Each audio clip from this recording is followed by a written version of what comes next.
आजकल चाँदीको चम्चा लिएर जन्मनु जस्ता शब्दहरू सामान्यतया प्रयोग गरिन्छ। मानिसहरू प्राय धनीहरूको जीवनको प्रशंसा गर्छन्। धेरैलाई लाग्छ कि पैसा हुनु भनेको तपाईँ जे पनि गर्न सक्नुहुन्छ। तर के पैसाले साँच्चै सबै कुरा किन्न सक्छ? पैसाले किन्न नसक्ने कुराहरू छन्। ती मध्ये एउटा कुरा अनन्त जीवन हो। अनन्त जीवनको अर्थ केवल मर्नु बिना सधैँभरि बाँच्नु मात्र होइन, तर अनन्त परमेश्वरसँग जोडिएको जीवन बिताउनु हो। के हामी सजिलै भन्न सक्छौँ कि हरेक हप्ता चर्चमा उपस्थित हुनुले अनन्त जीवनको ग्यारेन्टी दिन्छ?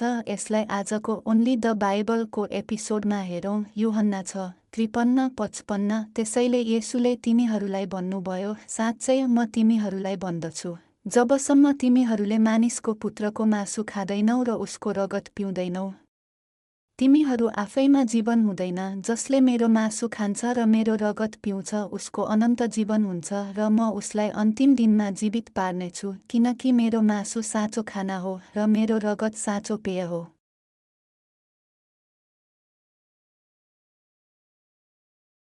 जसरी यस पृथ्वीमा स्वस्थ रहनको लागि एक व्यक्तिले सही खाना खानुपर्छ, त्यसरी नै हामीले हाम्रो आध्यात्मिक जीवनलाई कायम राख्न र अनन्त जीवन प्राप्त गर्न मानिसको पुत्रको मासु खानुपर्छ र रगत पिउनुपर्छ। मानिसको पुत्रको मासु र रगत वास्तवमा के हो र हामीले यसलाई कसरी खानुपर्छ र पिउनुपर्छ? अनन्त जीवन पाउनको लागि हामीले मानिसको पुत्रको मासु र रगत किन खानुपर्छ र पिउनुपर्छ? यूहन्ना 6:53ले यसको व्याख्या दिन्छ, जबसम्म तिमीहरूले मानिसको पुत्रको मासु खाँदैनौ र उसको रगत पिउँदैनौ, तिमीहरू आफैमा जीवन हुँदैन। मानिसको पुत्रको मासुले येशूको मासुलाई जनाउँछ, जुन परमेश्वरको वचन हो। यूहन्ना 1:1ले भन्छ, वचन परमेश्वर हुनुहुन्थ्यो र यूहन्ना 1:14मा वचन देहधारी हुनुभयो र हामी माझ बास गर्नुभयो र हामीले उहाँको महिमा देख्यौँ, पिताबाट आएका एकमात्र पुत्रको महिमा जस्तै, अनुग्रह र सत्यताले पूर्ण। येशू आफैले यूहन्ना 6:51मा पनि भन्नुहुन्छ, म स्वर्गबाट ओर्लेको जीवित रोटी हुँ। यदि कसैले यो रोटी खान्छ भने ऊ सधैँभरि बाँच्नेछ र संसारको जीवनको लागि म दिने रोटी मेरो शरीर हो। अनन्त जीवन पाउनको लागि हामीले मानिसको पुत्रको शरीर खानुपर्छ, जुन परमेश्वरको वचन हो, साँचो खाना हो। मानिसको पुत्रको शरीर खानु भनेको परमेश्वरको वचन, बाइबलका 66 पुस्तकहरूलाई हाम्रो आध्यात्मिक पोषणको रूपमा लिनु हो। परमेश्वरको वचनलाई पोषणको रूपमा लिनु भनेको बाइबललाई ज्ञानको रूपमा जान्नु मात्र होइन, यसको अर्थ वचन मार्फत आफूलाई रूपान्तरण गर्नु हो। जसले वचनलाई ज्ञानको रूपमा मात्र लिन्छन्, उनीहरूले समयसँगै यसलाई बिर्सन सक्छन् र कार्यको साथ पालना गर्दैनन्। जसले वचनलाई आफ्नो हृदयमा लिन्छन्, उनीहरूले यसलाई कण्ठ गर्छन्, यसको आध्यात्मिक अर्थमा चिन्तन गर्छन् र दैनिक जीवनमा कार्य मार्फत प्रतिबिम्बित गर्छन्। उदाहरणका लागि, येशूले मत्ती 5:44मा भन्नुहुन्छ, आफ्ना शत्रुहरूलाई प्रेम गर र तिमीहरूलाई सताउनेहरूका लागि प्रार्थना गर। यदि तपाईँले आफ्नो दिमागमा मात्र जान्नुहुन्छ र यसलाई आफ्नो हृदयमा खानाको रूपमा लिनुहुन्न भने, जब कसैले दुष्ट काम गर्छ वा सताउँछ, तपाईँ रिसाउन सक्नुहुन्छ, घृणा गर्न सक्नुहुन्छ र अन्ततः दुष्टताको बदला दुष्टले नै लिन सक्नुहुन्छ। प्रेम गर्ने आज्ञालाई आफ्नो हृदयमा पोषणको रूपमा लिनेहरूले बाइबलमा रेकर्ड गरिएको ठ्याक्कै अध्याय र पद बिर्से पनि अरूले दुष्ट काम गर्दा स्वतः प्रेम र करुणा महसुस गर्नेछन्। जब हामी परमेश्वरको वचनलाई हाम्रो हृदयमा खानाको रूपमा लिन्छौँ, सत्यले हामीलाई भर्छ र हामी असत्यलाई बाहिर निकालिएको अनुभव गर्न सक्षम हुनेछौँ। प्रस्थान 12ले निस्तार चाडको थुमाको बारेमा कुरा गर्छ, येशूको लागि रूपक। यसले विशेष गरी हामीलाई मानिसको पुत्रको मासु कसरी खाने भनेर सिकाउँछ। प्रस्थान 12:9-10मा भनिएको छ, यसलाई काँचो नखानु, न त पानीमा उमालेर नै खानु, बरु आगोमा पोल्नु, यसको टाउको, खुट्टा र आन्द्रा बुँडी दुवैलाई, र बिहानसम्म केही पनि नछोड्नु, तर बिहानसम्म जे बाँकी छ त्यो आगोमा जलाउनु। पहिले काँचो नखानु भन्नाले के बुझिन्छ? यसले परमेश्वरको वचनमा रहेको आध्यात्मिक अर्थ नबुझी, यसको शाब्दिक अर्थ नबुझी व्याख्या नगर्नुलाई जनाउँछ। यदि तपाईँले काँचो मासु खानुभयो भने यसले अपच निम्त्याउन सक्छ। त्यसैगरी यदि हामीले परमेश्वरको वचनलाई नबुझी शाब्दिक रूपमा लिन्छौँ भने यसले गलत व्याख्याहरू निम्त्याउन सक्छ। उदाहरणका लागि मत्ती 6:6ले भन्छ, तर जब तिमी प्रार्थना गर्छौ आफ्नो भित्री कोठामा जा, ढोका बन्द गर र गुप्तमा हुनुहुने तिम्रा पितालाई प्रार्थना गर। यसको शाब्दिक अर्थ यो हो कि तिमीले एउटा सानो कोठा बनाउनु पर्छ, भित्र जानुपर्छ र ढोका बन्द गरेर प्रार्थना गर्नुपर्छ। तर बाइबलमा कतै पनि विश्वासका अगमवक्ताहरूले भित्री कोठामा प्रार्थना गरे भनेर भनिएको छैन। येशूले पनि कोठाको सट्टा बगैँचा वा एकान्त ठाउँमा प्रार्थना गर्नुभयो। त्यसो भए यसको अर्थ के हो? भित्री कोठाले आध्यात्मिक रूपमा व्यक्तिको हृदयलाई जनाउँछ। आफ्नो भित्री कोठामा जानुहोस् र प्रार्थना गर्नुहोस् को अर्थ भित्री कोठा बाहिरबाट पूर्ण रूपमा बन्द गरिएको जस्तै। प्रार्थना गर्दा दोहोर्याएर नबोल्नुहोस् वा सांसारिक चिन्ताहरूबाट विचलित नहुनुहोस्, बरु आफ्नो हृदय, इच्छा र इमानदारीलाई केन्द्रित गर्नुहोस् र पूर्ण एकाग्रताका साथ प्रार्थना गर्नुहोस्। जब तिमीहरूले मानिसको पुत्रको मासु खान्छौ, परमेश्वरको वचनलाई शाब्दिक रूपमा नभई आध्यात्मिक रूपमा व्याख्या गर र पवित्र आत्माको मार्गदर्शनद्वारा यसको गहिरो अर्थ बुझ। अर्को, पानीमा उमाल्नु हुँदैन भनेको तपाईले परमेश्वरको वचनसँग सांसारिक धारणाहरू मिसाउनु हुँदैन। उदाहरणका लागि एक निश्चित दार्शनिकले यो भने, परमेश्वरको वचन प्रचार गर्दा सत्य जस्तै गरी सांसारिक ज्ञानलाई उद्धृत नगर।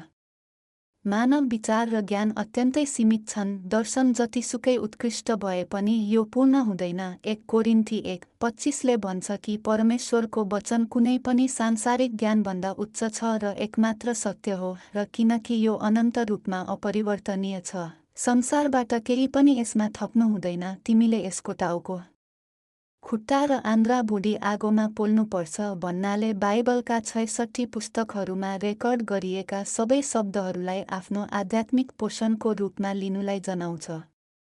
केही मानिसहरूले लेभिटिकस जस्ता कठिन खण्डहरू बहिष्कार गर्न सक्छन् वा परमेश्वरले गर्नुभएका चिन्ह र आश्चर्यकर्महरूमा विश्वास नगर्न सक्छन्। यदि तपाईले आफ्नो विचारसँग नमिल्ने भागहरू हटाउनुभयो भने केवल नैतिकता र नैतिकता मात्र बाँकी रहनेछ।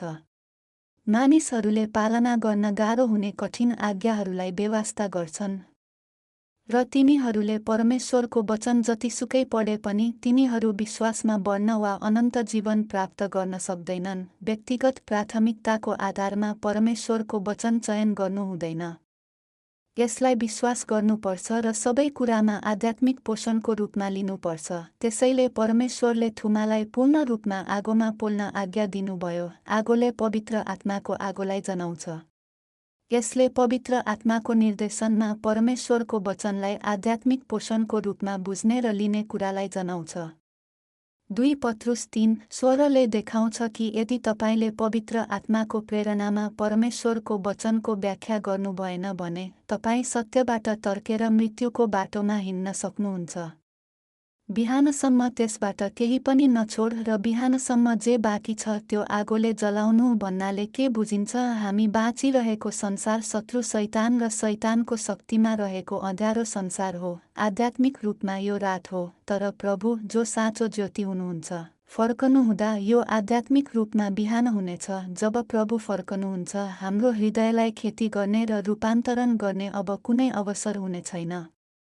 पापलाई त्याग्दै परमेश्वरको वचन अनुसार जीवन बिताउँदै हृदयको शुद्धता प्राप्त गर्दै उत्तम राज्यको उत्तराधिकारी हुन विश्वासयोग्य हुँदै पछुतो भए पनि परिवर्तन हुन धेरै ढिलो भइसकेको हुनेछ। बिहानसम्म मासु नछोड्ने आज्ञाको अर्थ हो प्रभु फर्कनु अघि हामीले लगनशीलताका साथ परमेश्वरको वचनलाई आध्यात्मिक पोषणको रूपमा लिनुपर्छ र ख्रीष्टको दुलहीको रूपमा आफूलाई तयार पार्नुपर्छ। येशूले यूहन्ना 6:54-55मा भन्नुहुन्छ, जसले मेरो शरीर खान्छ र मेरो रगत पिउँछ उसको अनन्त जीवन हुन्छ र म उसलाई अन्तिम दिनमा जीवित पार्नेछु। किनकि मेरो शरीर साँचो खाना हो र मेरो रगत साँचो पिउने चिज हो। बाँच्नको लागि हामीले खानासँगै पानी पनि पिउनुपर्छ। खाना र पानी दुवै सेवन गर्नाले पाचनमा मद्दत गर्छ। पोषक तत्त्वहरू अवशोषित हुन्छन् र फोहोर बाहिर निकाल्न सकिन्छ। त्यसैगरी हामीले अनन्त जीवन पाउनको लागि मानिसको पुत्रको रगत पनि पिउनुपर्छ र उहाँको मासु पनि खानुपर्छ। मानिसको पुत्रको रगत पिउनु भनेको परमेश्वरको वचन पालन गर्नु हो। परमेश्वरको वचनको अभ्यास र पालना गरेर यो आध्यात्मिक विश्वास र जीवन बन्छ। याकुब 2:22ले भन्छ, तिमीहरूले देख्छौ कि विश्वासले उनका कामहरूसँग काम गरिरहेको थियो र कामहरूको परिणामस्वरूप विश्वास सिद्ध भएको थियो। जब हामी परमेश्वरको वचन पालन गर्छौं र त्यसमा काम गर्छौं, पोषणको रूपमा सत्य अवशोषित हुन्छ, तब असत्य हटाइन्छ, कालो हृदयलाई सेतो हृदयमा रूपान्तरण गर्दछ। यदि हामीले घृणा नगर, एक अर्कालाई प्रेम गर भन्ने आज्ञालाई आफ्नो भोजनको रूपमा लिन्छौं र त्यसको अभ्यास गर्छौं भने प्रेमको आध्यात्मिक पोषक तत्त्व अवशोषित हुन्छ र घृणाको फोहोर बाहिर निकालिन्छ। जब हामी परमेश्वरको वचनलाई भोजनको रूपमा व्यवहार गर्छौं, तब हाम्रो हृदयमा रहेको असत्य हट्छ र हामी असल हृदय, सत्यको हृदयमा रूपान्तरण हुन सक्छौं। आज हामीले मानिसको पुत्रको मासु र रगत खाने र पिउने आध्यात्मिक अर्थलाई हेर्यौं। परमेश्वरको वचनलाई लगनशीलताका साथ भोजनको रूपमा लिनुहोस् र पालना गर्नुहोस्। म प्रार्थना गर्दछु कि तपाईले अनन्त जीवन प्राप्त गर्न सक्नुहुनेछ र स्वर्गको सुन्दर राज्यमा साँचो खुसीको आनन्द लिन सक्नुहुनेछ। मलाई तपाईको लागि प्रार्थना गर्न दिनुहोस्। प्रिय स्वर्गीय पिता, हामी तपाईको अनुग्रह र प्रेमको लागि धन्यवाद दिन्छौं। जसरी तपाईले हामीलाई आफ्नो वचन दिनुभएको छ, त्यसरी नै हामीलाई मानिसको पुत्रको शरीर र रगतमा इमानदारीपूर्वक भाग लिन मद्दत गर्नुहोस्। वचनहरू हाम्रो हृदयमा कुदिएका होउन्। तपाईको वचन विपरीत पाप हटाउनको लागि हामीलाई इमानदारीपूर्वक प्रार्थना गर्न मद्दत गर्नुहोस्। हामी तपाईले आज्ञा गर्नुभएको सत्यका वचनहरूलाई पालना गरौँ ताकि हामी शुद्ध हृदय प्राप्त गर्न सकौँ। जब हामी मानिसको पुत्रको शरीर र रगतमा भाग लिन्छौँ, हामी भित्र अनन्त जीवन हुन्छ। हामी धन्य विश्वासीहरू हौँ जसले परमेश्वर पिता र प्रभुको सुन्दर राज्यमा पुग्नेछन्। हामीलाई तपाईको वचन पालना गर्न शक्ति र क्षमता प्रदान गर्नुहोस्। हामी तपाईलाई धन्यवाद दिन्छौँ र हाम्रा प्रभु येशू ख्रीष्टको नाममा प्रार्थना गर्छौँ। आमेन।